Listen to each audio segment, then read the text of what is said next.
పట్టిస్తుంది. ఆ మాన్స్టర్ బండి నుంచి బయటికి రాలేక అలా కాలిపోతూ అక్కడే చనిపోతే డేంజర్ పోయిందని రిలాక్స్ అయ్యాకే మన హీరో కాలుతుంది. కేవలం ఆ మాన్స్టర్ మాత్రం కాదు, తన కార్ కూడా అని రియలైజ్ అయ్యి అయ్యో అయ్యో అయ్యో అని గుండెలు బాదుకుంటాడు.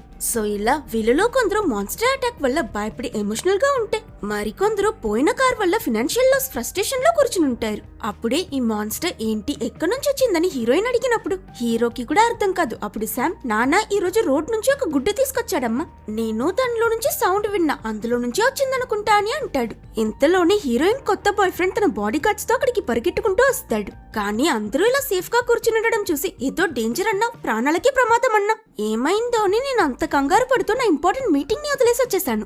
బుద్ధుందా నీకు, నీ వల్ల నాకెంత లాసో తెలుసా అని కోపంలో హీరోయిన్ మీద గట్టిగా అరుస్తాడు. అతను తనని అలా తిడుతూ ఉన్నప్పుడు నేలంతా వణుకుతున్నట్టు అయిపోతుంది.